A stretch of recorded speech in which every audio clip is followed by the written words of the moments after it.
Abramos a palavra de Deus no Evangelho de Mateus, capítulo 16.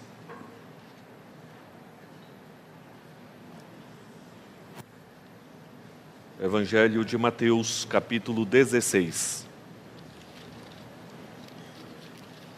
Ó Pai, quão gloriosa é a Tua palavra. Te louvamos porque és Deus que fala, e poderosa é a Tua fala. Fala, Senhor, aos nossos corações nesta noite. Rogamos-te, dá-nos a bênção do entendimento da Tua palavra. Endireita, Senhor, os nossos caminhos. Dirija-nos pelo Teu caminho. Oramos em nome de Jesus. Amém. Amém. Meus queridos, quantas vezes na vida nós damos passos, tomamos decisões, entendendo que são os passos e as decisões mais certas na vida. Entretanto, o tempo acaba revelando que aqueles passos não foram passos bons. Nós tivemos uma experiência muito triste em nosso país nessa semana. Naquela noite em que o goleiro da Chapecoense fez uma defesa extraordinária no finzinho do jogo, os companheiros correram para abraçá-lo.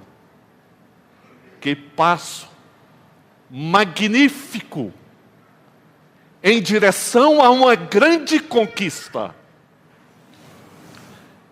Que caminhada maravilhosa para o triunfo, para a vitória. Quando caminharam em direção àquele avião, certamente pensavam seria mais um voo. Poderemos ir até a Colômbia, fazer uma grande partida, depois decidirmos em casa e alcançarmos um título inédito. Uma grande vitória, passos para a vitória. Entretanto, o que parecia ser passos de vitória, de conquistas, eram tão somente passos para a morte. Este fato tão triste, tão lamentável, que trouxe tanto sofrimento, acaba, irmãos, ilustrando muitas realidades na vida.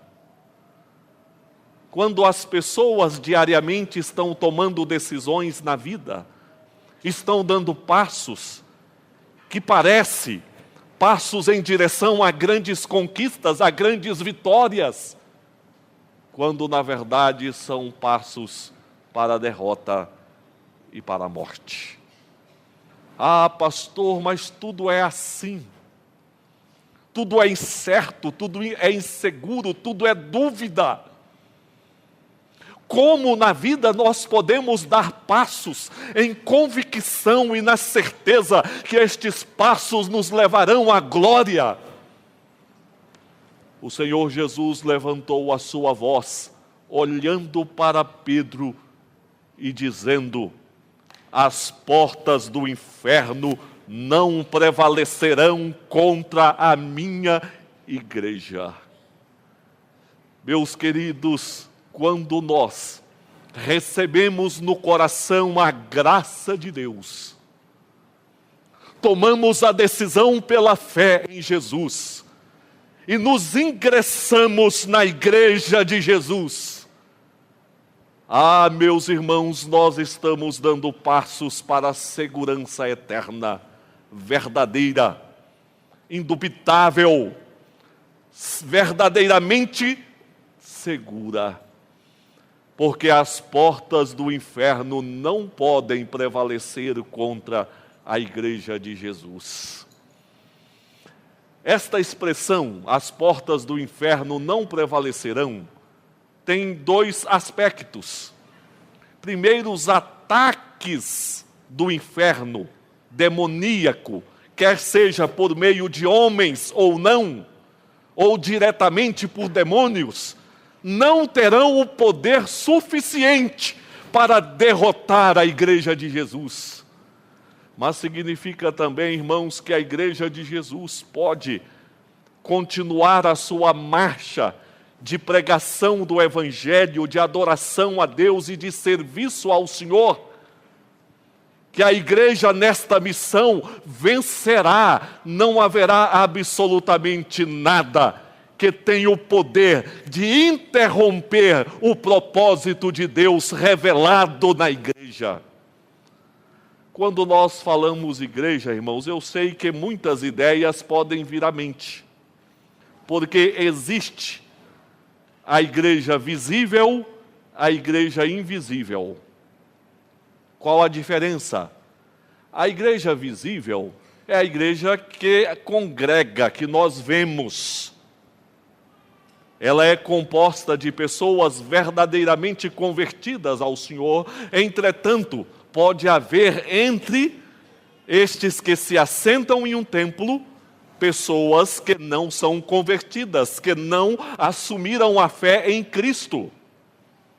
A igreja invisível, por sua vez, é composta tão somente por aqueles que foram regenerados pelo Espírito Santo, portanto convertidos.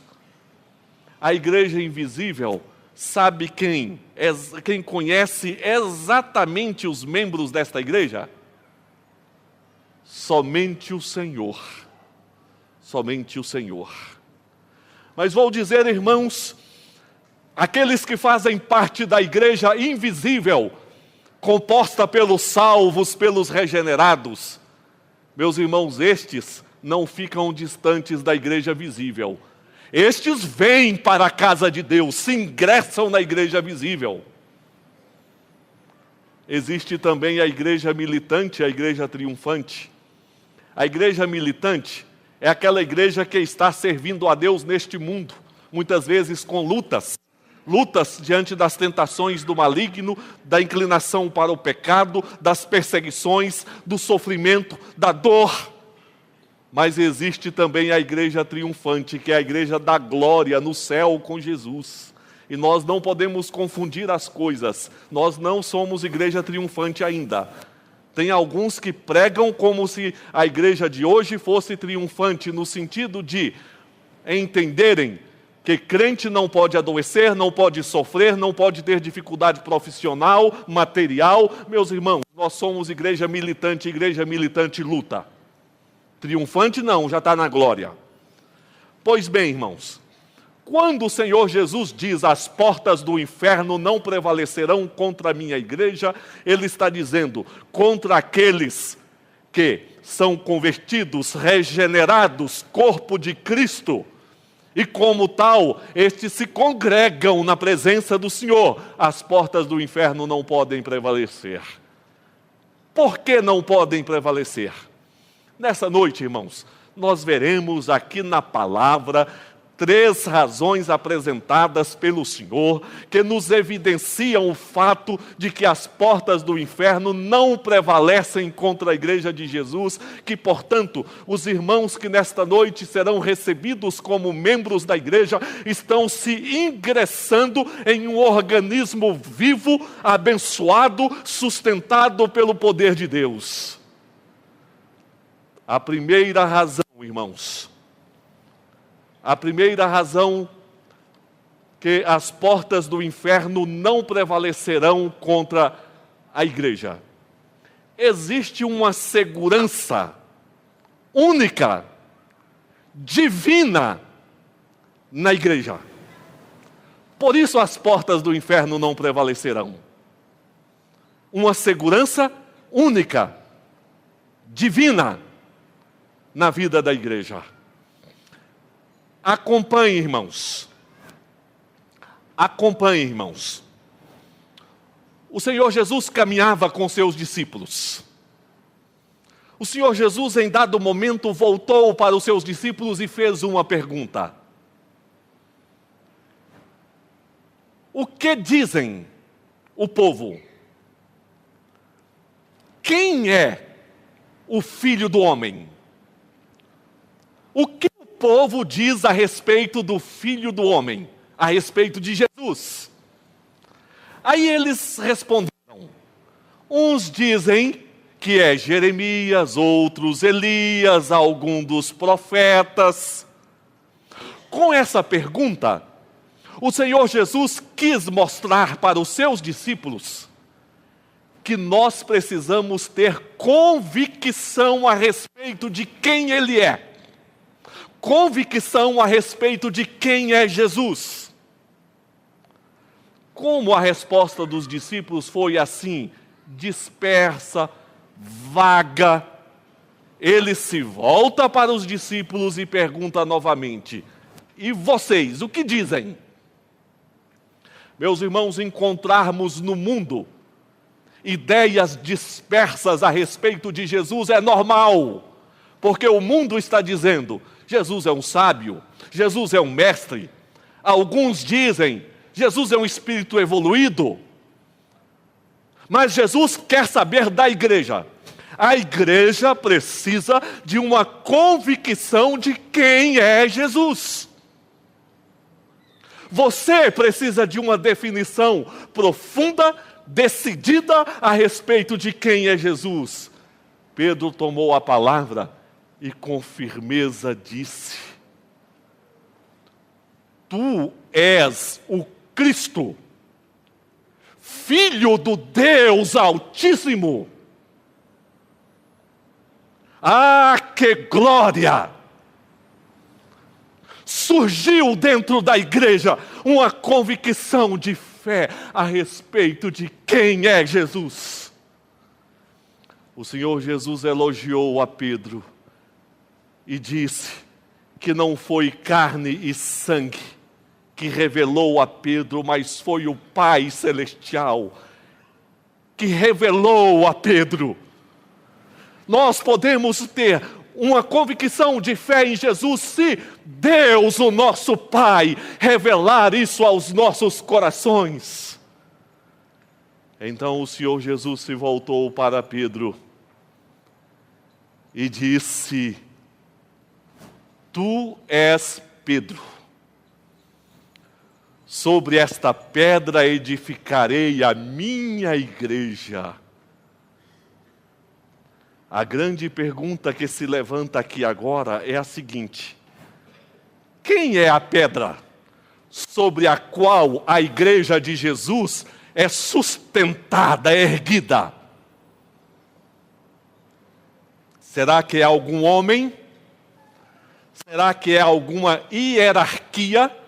Alguma organização eclesiástica? Qual é essa pedra? A pedra, irmãos, de esquina, era muito usada nas construções, colocada nos cantos. Ali, de forma embrionária, estava se desenvolvendo toda a fundação que as construções têm hoje. E os irmãos sabem que uma construção sem uma boa fundação pode ser bonita aos olhos, entretanto não oferece segurança, a qualquer momento pode desabar.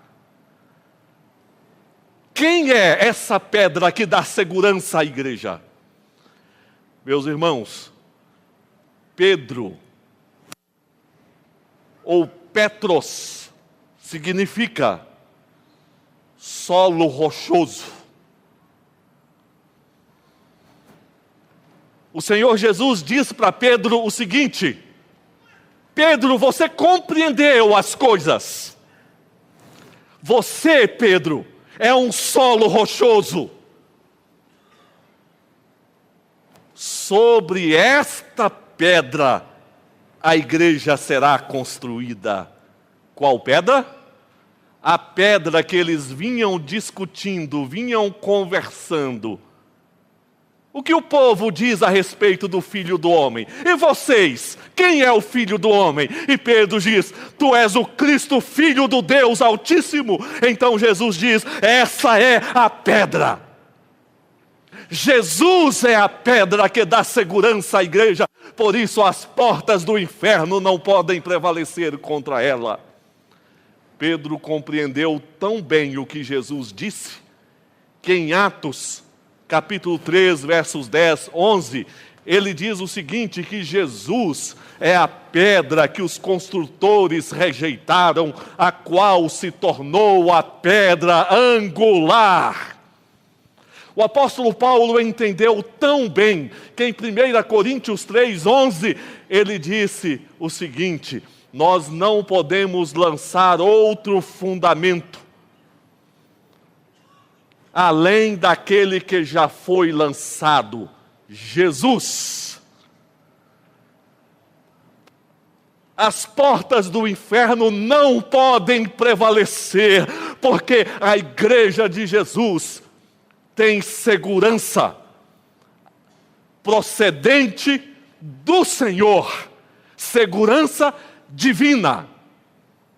Isto significa, meus irmãos, paz para o nosso coração, força para enfrentarmos as adversidades do dia a dia, disposição para pregarmos o Evangelho e certeza que na glória estaremos com o Senhor, porque as portas do inferno não podem prevalecer contra a igreja.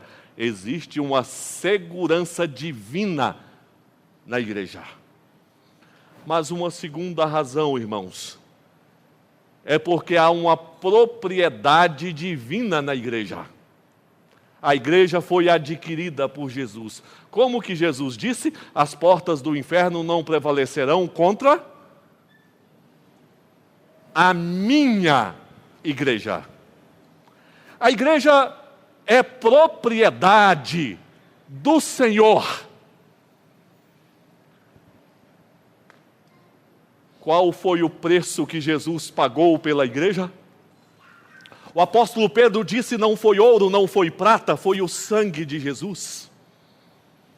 Foi adquirida pelo sangue de Jesus. O apóstolo Paulo, quando retornava da sua terceira viagem missionária, reúne os presbíteros da igreja de Éfeso e disse: olha, cuidem da igreja. A igreja comprada pelo sangue de Deus. Meus irmãos, ninguém paga um valor tão alto para depois abandonar, desprezar. O Senhor Jesus pagou um preço alto e certamente Ele continuará cuidando da sua igreja. Entretanto, este fato nos coloca na condição de propriedade de Jesus. Ele é Senhor e nós somos servos. E o servo não tem outra palavra a dizer para o Senhor a não ser esta: tu és dono da minha vida. O Senhor quer que eu me batize, eu te obedeço. O Senhor quer que eu te sirva na igreja aqui neste mundo, eu te sirvo.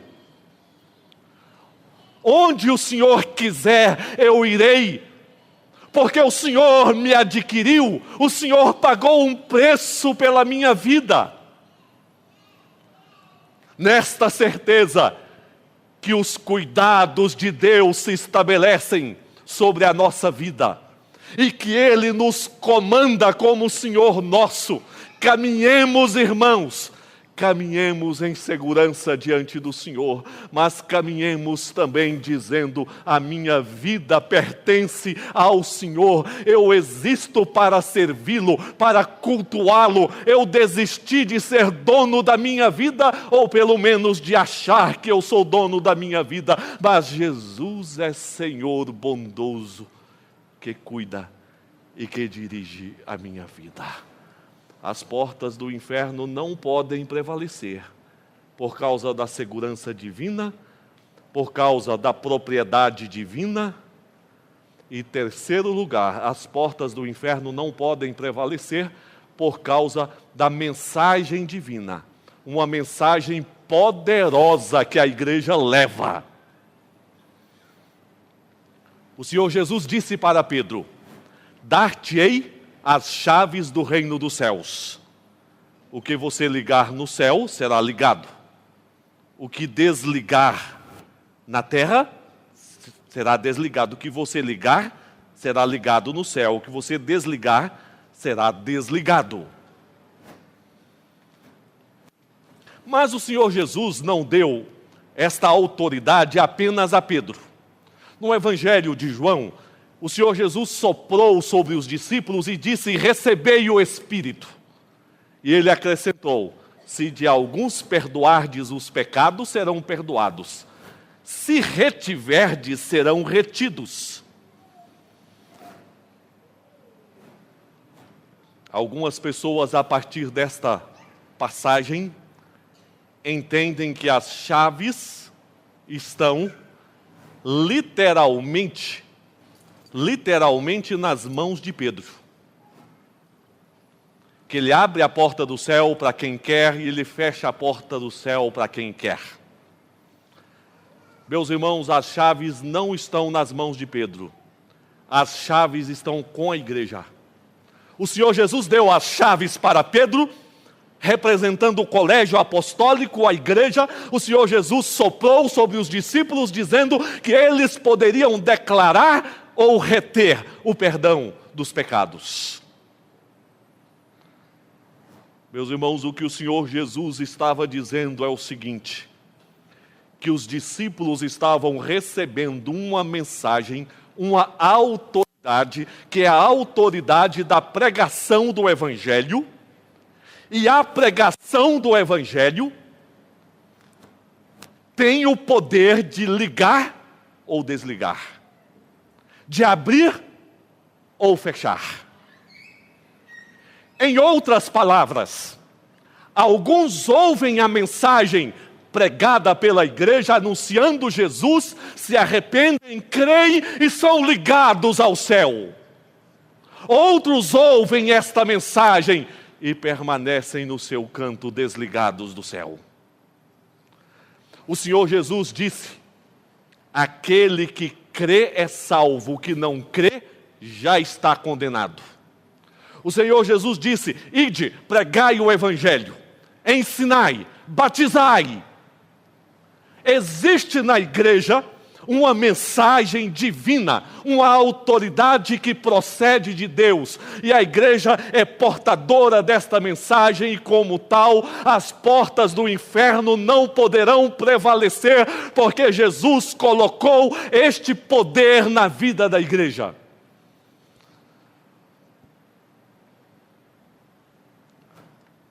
Algumas pessoas já me disseram: o que Uberaba precisa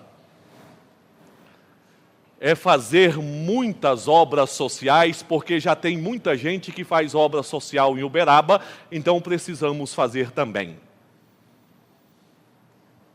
Sabe qual o entendimento que eu tenho disso? E é bíblico. Fazermos obras sociais por compaixão e misericórdia é necessidade. Por compaixão e misericórdia. Entretanto, Deus concedeu à igreja o poder de pregação do Evangelho, e é graças a este poder que as portas do inferno não vão prevalecer contra a igreja. O que a igreja precisa é abrir a sua boca e anunciar o poder de Deus para a salvação de todo aquele que crê. É por causa desta mensagem divina que as portas do inferno não vão prevalecer contra a igreja.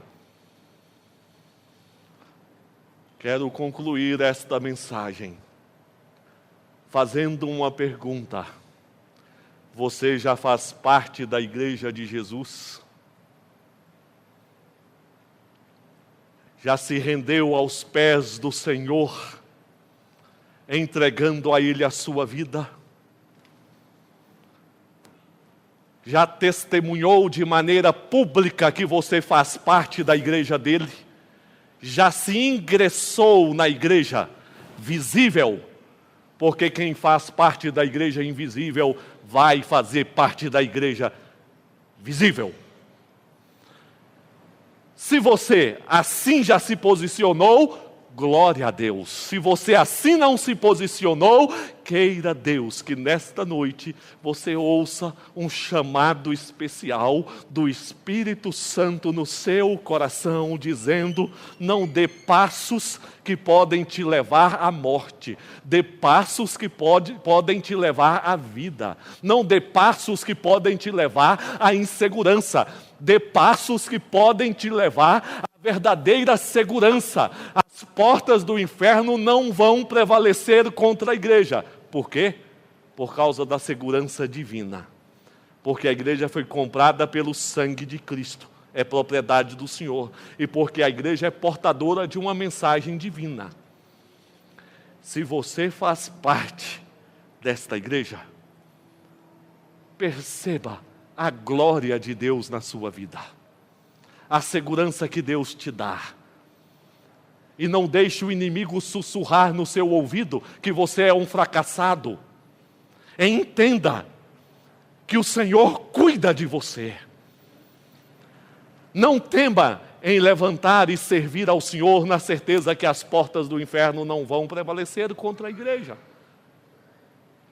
Mas se você ainda não deu este passo, que nesta noite você dê este passo. Assuma sua fé em Cristo, para a honra e glória de Deus. Coral, vida e louvor.